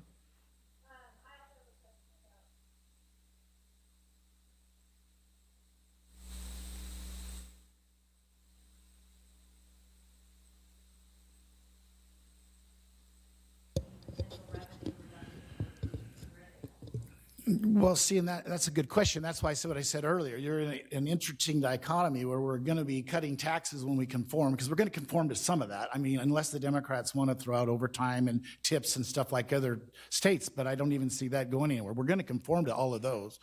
The part that we don't know, when you ask about the cost of it, I don't know. I've seen costs as low as $150 million and as high as $800 million.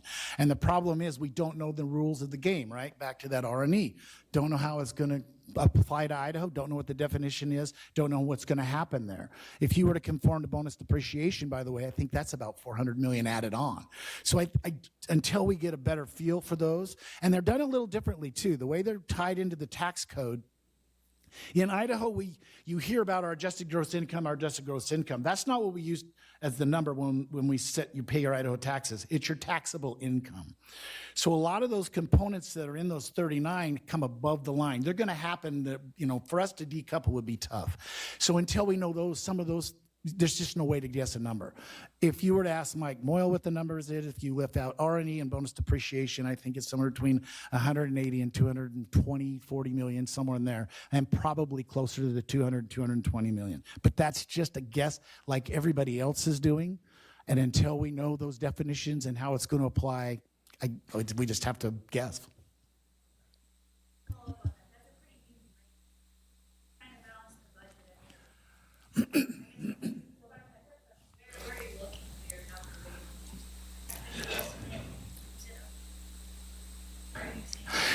Well, see, that's the problem. And the governor touched on this earlier. The tax commission is, I assume, the number that the governor will base his budget off of. But you also have all these national organizations that are doing the same thing you're doing. They're trying to put a guess on what it's really going to cost us, and they're doing the same thing that we're talking about. They're guessing on what those definitions are going to be and how they're going to affect each of the individual states. That's why you have a range, so from 150, 60 million to 800 million. You just don't know that you know how those comport in.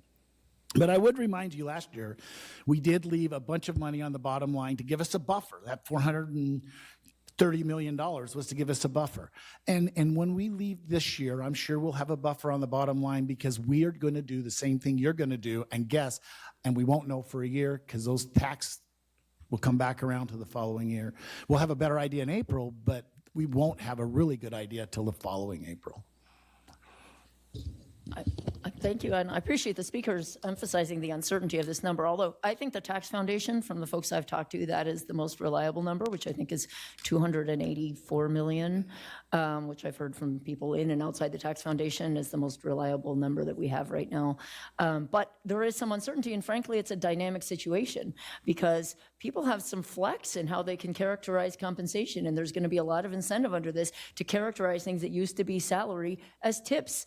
And it's like, hey, how about instead of paying me for this plumbing repair, you just tip me a bunch instead so I don't pay taxes on it. And I think we're actually going to see more and more of people's income shifting into that tax-free tip category. So this really could be a really exploding problem that ends up being a much bigger carve-out than we're realizing.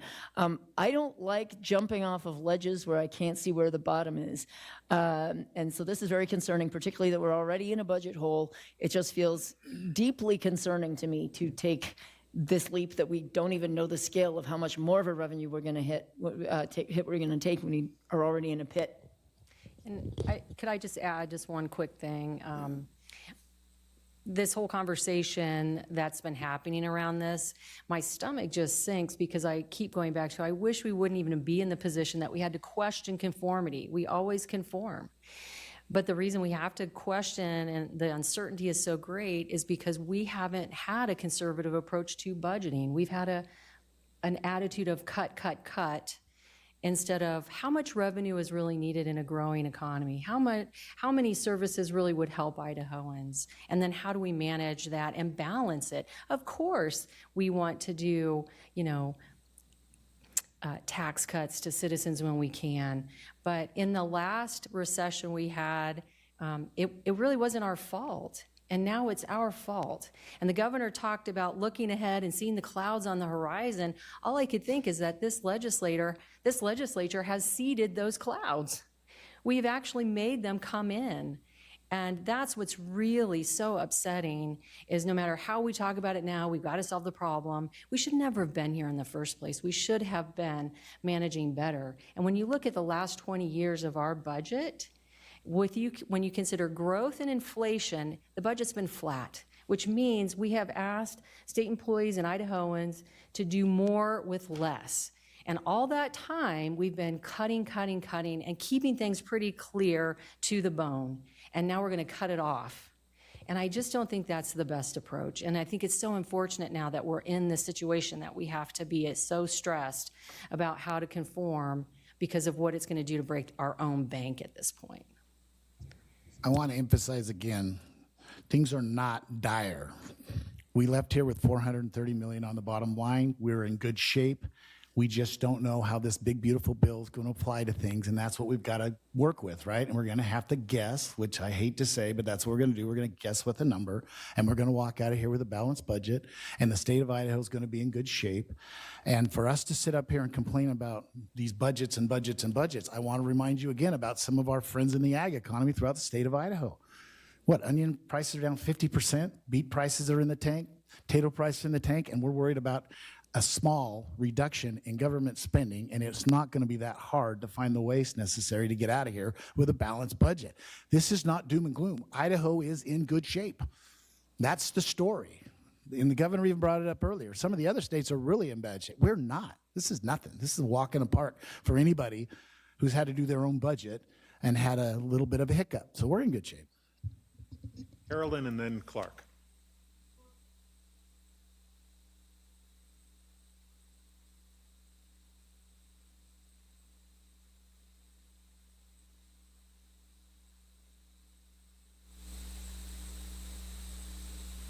Oh, I'll start this. Bless you. Yeah, it was promising to hear what the governor said, but again, he said, well, I'll wait to see what the bill says, right? So my heart sunk a little bit on that. But I think, repealing Medicaid expansion, especially something that the voters voted for, is probably one of the most expensive cuts we'll make. We actually, when you think about Medicaid expansion itself, every dollar we as a state put in, we get $9 back. And that goes not only to the health care of individuals, it puts about $1 billion into the economy, right? And that helps the entire healthcare system. We're already facing 4% cuts across the board in rates, and we see primary physicians saying we're not going to take patients. Our medical system is kind of teetering on the edge, and if we pull expansion, we pull that rug out with all the other things, what are we going to do? We're going to drive people into the hospitals. We heard from our sheriffs, they're going to be working with mental health care and putting people in jails. So the cost is going up. So if you cut it in one place, we're going to shift a cost somewhere else. And hospitals are going to take it on the chin, as well as counties, and then taxpayers. You're going to see individuals will see their premiums go up, and we're all going to suffer for that. We don't have an indigent fund or a CAT fund anymore, and that is a problem. Like I said, I think we all believe in prevention, because if we put that ounce of prevention, it's going to be worth, right? And so to cut Medicaid, I think, would be the most costly thing we do. And what I think is really fascinating, we talk about all this budget balancing, we just right there reach for Medicaid instead of vouchers. And we could easily do the same. So again, I think if we cut that, that's going to be one of the most costly things we'll ever do, and it's going to really harm the healthcare system in general. I completely agree. I'll just add some numbers to that, because it's actually completely upside down to be looking at Medicaid expansion as a piggy bank that we can somehow crack to balance the budget. It's the exact opposite. So they did a study a couple years ago that came from the Department of Health and Welfare that Medicaid expansion saves us $78 million across state expenses in behavioral health and corrections and indigent care. It's probably higher now. That was 2023 dollars, probably over $80 million, but let's go with 78. There was another study done up north on revenue that's brought in from that $1 billion we get from the feds. It generates $35 million in state tax revenue, $12 million in city and county revenue. So now we're looking at $78 million savings to the state, $35 million in revenue to the state. That is bringing in $113 million to the good for the Idaho budget. We spend $93 million. So we actually get a $20 million benefit to the state budget by having Medicaid expansion. So actually it would be driving our deficit up by $20 million to end it. This is not a solution to your budget problem. This makes your budget problem worse. So it would be mathematically nonsensical to try to dig our way out of this hole by ending Medicaid expansion. When Medicaid expansion was sold on the state of Idaho, we were told that it would cost $30 million a year. We were told that it would save property taxes, right? The same ones that did these studies told us that garbage. Now you're $100 and what million in cost for Medicaid expansion and growing. And my biggest concern is if we don't figure out how to get this under control, it's going to start having impact on budgets that are important to me, like education. So you've got to figure out how to stop this behemoth. We got to quit making up these funny numbers, and we got to delve in to find out what the realities are. Again, 30 million is now 100 and some million. These numbers about how it's doing great things, you're going to have to prove it to me, because I don't think it's happening. So there'll be some discussion on that in the legislature. I know that we all agree that there's probably some fraud and some things there that we can clean up, and hopefully we can find those and do that, and we'll all work together to try to find a solution. But to run around and say that this has been some beautiful thing for the state of Idaho when it's actually cut funding for education and other important budgets, I'm not sold on that. Can I just really briefly, I think the original estimate was 40 million-ish, but then COVID hit, and we have seen inflation and cost increase of healthcare around, across the board, across the country. And as well, what we saw was many people who had been deferring medical treatment were getting it, and their problems were more chronic, so more costly. So I think that is part of the equation. I don't think anybody was trying to mislead anyone, and we were doing our very best to meet the needs of Idahoans and working families to make sure they had health care. I just can't understand why it's so bad to make sure folks have a little bit of health care. And you can't work if you're not healthy. So I'm going to, as Representative Rubel said, it's not even the humane thing to do, it's the fiscally responsible thing to do to keep it in the books. Here we go. Yeah, I got to answer that. We literally have businesses and people in the business are dealing. We literally have people that know if they only work this many hours, they can get those benefits. We are incentivizing a bad deal for the city of Idaho and then business in Idaho. We've got to look at fixing this problem. And the same ones that did those studies said it was going to cost 30, 40 million, whatever your number wants to be, and they were mistaken immensely. And it's growing like this. And until you get that slowed down, it's going to start impacting education and other budgets that are, in my opinion, as or more important. So we're going to have to figure out how to get the fraud out of it. Bless you. Just really quickly, as the Governor Little said, fraud, and when we look at fraud across the country, Idaho is like, hey, we have a clean bill of health in the federal government. We're doing things right. We have very little fraud, first of all. I forget my other point I was going to make there, but I saw Senator Anthony come on. You go, Senator. Well, I'll just make a really brief comment about, to the question. I mean, why is it that the DOGE committee is even talking about this? And I think the answer is because Idahoans are seeing things play out nationally with regard to fraud and things like that, and they're frustrated about it. And we're hearing things like what the speaker is saying, which is we were told it's going to cost X dollars, and it's not costing X dollars, and it's eating into the budget of the state of Idaho. And I hate to say this, but we have had fraud in the state of Idaho, and if you look at the COVID years, we were forced to put people on welfare benefits, and we were not allowed to question their eligibility. We were not allowed to even question their eligibility. We were forced to put them on welfare benefits, no questions asked, for years. These are the kinds of programs and policies that came down to us from the Biden administration during the COVID years. And then after the COVID years, it took us, what, another year just to fish out who was eligible and who wasn't? I think we got fined because we went too fast. So the question is, why is the DOGE committee looking at it? That's why, right? Yeah, and so the question is whether that will happen or not. Well, who knows? I think the answer is probably no. And it goes back to, I think, what the minority leader was saying is because, when we did go forward with Medicaid expansion, we took away some of those other safety nets that were in place in the county. And by the way, the promise was to those counties and to the county property taxpayer, this is going to help you get your property taxes down. Ask Idaho taxpayers whether that's happened. So when you get that DOGE working group together, this is why this is a hot topic. Whether it translates into an actual bill that gets legs, I don't know that it does. So. But also, just as an aside, my pet peeve, there was no House Democrat on the DOGE committee. It was not a committee that was authorized by the legislative process, and it was not a committee that had fully balanced representation, I would say. Clark, you had a question. Yeah, just want to thank you guys all for doing this. I think it's really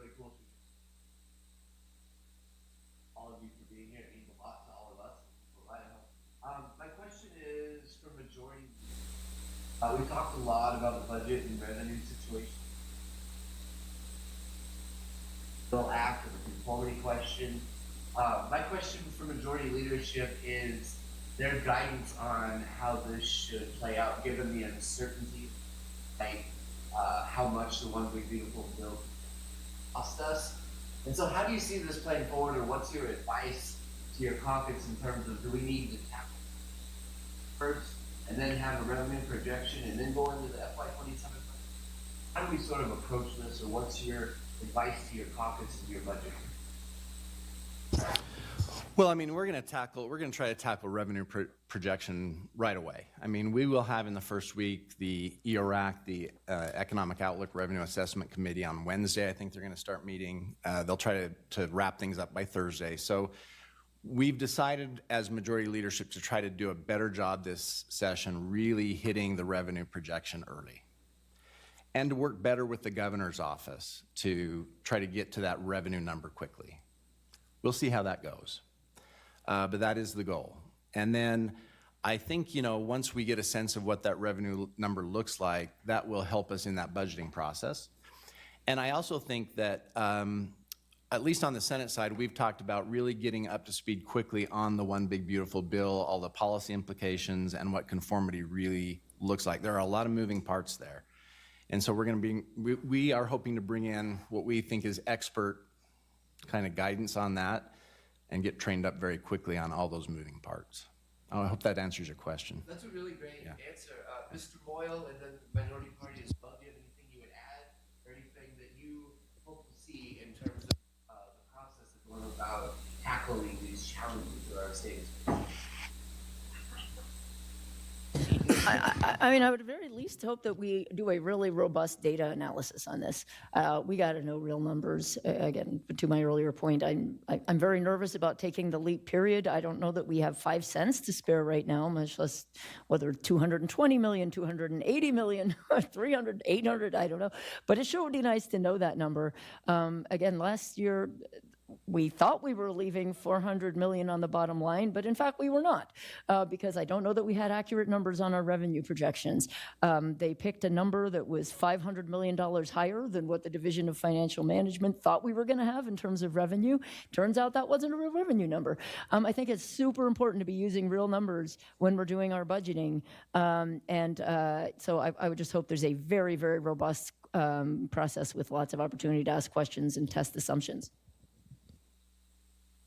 And you'll see the Senate and the House have been working well together, and the Pro Tem did a good job of talking about that. And I want to emphasize too that we're working with the governor's office also. We're all concerned because we don't know what that bill is going to cost, and so we are working together to get that number. And we're going to try to go early, fast, and get out of here. So it's more coordinated this year than it has been in the past. We're close to 11. Several of you raised hands who haven't had questions before, so let me go quick to Whitney, Kyle, and if we get to Audrey. Kind of lightning round here, I guess.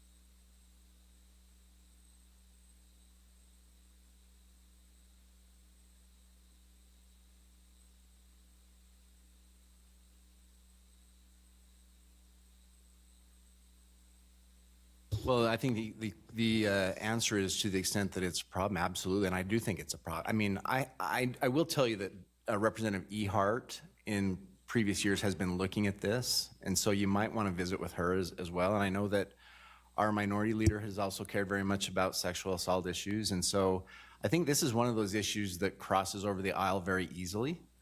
I mean, nobody wants this kind of stuff going on in Idaho, in the prisons or outside the prisons, and so I hope that cues you up. Yeah, no, I appreciate that, Pro Tem. And, you know, we've spoken, many of us have spoken personally with corrections to ask questions based on your review, because everybody takes that very seriously, because when you are in a system of corrections, you're behind closed doors, so we have to have the highest level of accountability, and I think everybody believes that. So we'll be looking at that. You know, what's interesting is when I was meeting there, I said, hey, let's go through your budget request as well. And again, everything comes back to the budget, it feels like. But again, there are things like in this case that we probably could do better. If we could invest potentially, like, for example, in body cameras for everyone. And I know that was a budget line item for corrections, but now that's on the chopping block. But everybody agrees, even the staff, the director, everyone says, hey, yeah, that would be a great thing to do because it would increase accountability, right? So it's these kind of things too we're not thinking of when we think about the revenue situation we're in. It doesn't give us room to then approach a situation that might not cost a lot of money to actually increase safety and to keep us out of courts, right? So, but I think as the Pro Tem said, I think the whole legislature is very concerned about that, and it is a good bipartisan issue, as it should be. Kyle.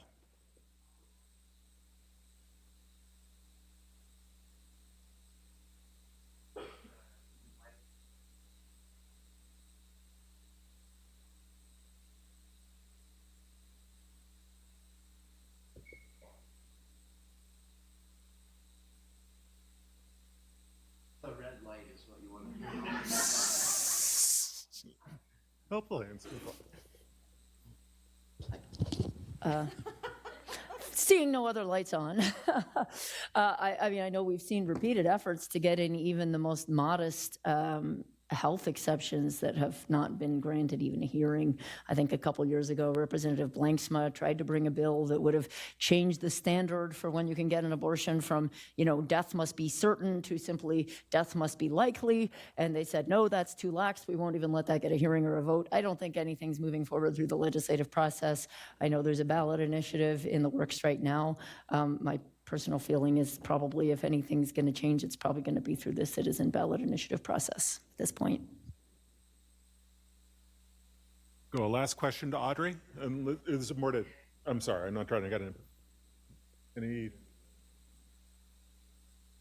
I don't have a really great answer for you today. And the reason for that is, as I've watched it in the Republican caucus in the Senate over the last couple of years, and you've watched it play out probably a little bit in the State Affairs Committee, we've let members of our caucus bring bills to that committee and have kind of presentations of them.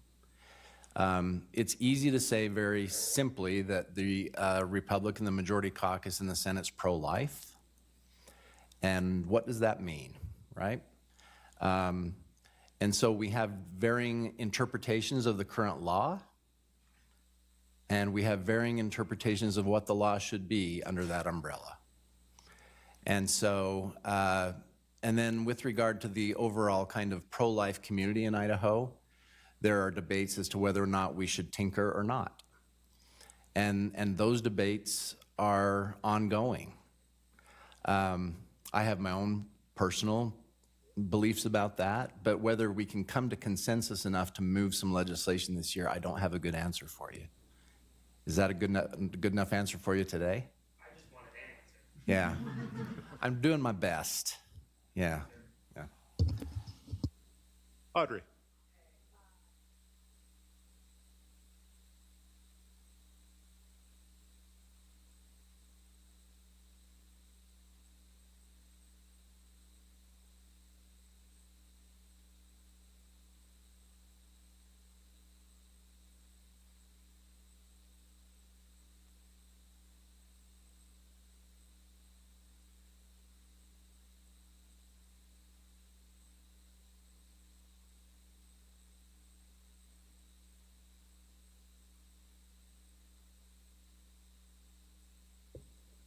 I mean, so I never really viewed Idaho as having any real vaccine requirements.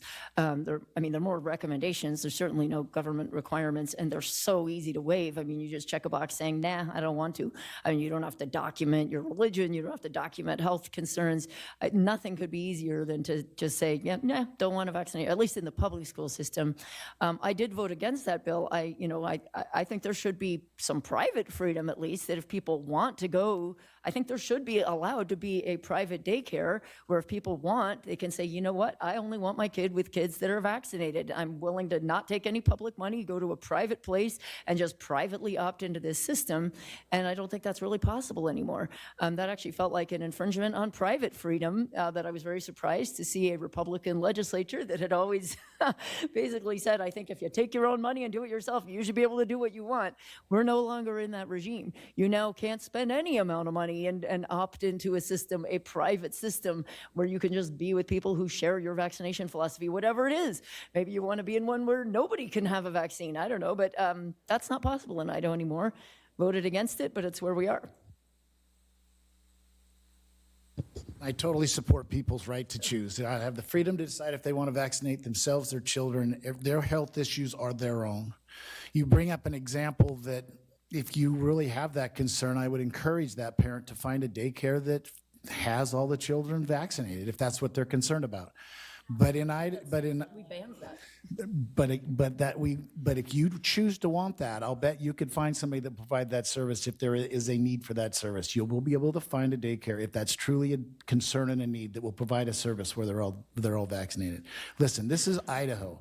We don't go telling people how they're going to give shots to their kids. We don't go tell them what they have to do and don't have to do. And that's been a concern for years. And to say, I'll stop there. But I totally support the bill. I think it's the right thing to do. Well, I want to thank our legislative panel again for taking out the time to answer our questions. Senators Anthem and Wintrow, Representatives Moyle and Rubel. Thank you all for taking the time fielding our questions.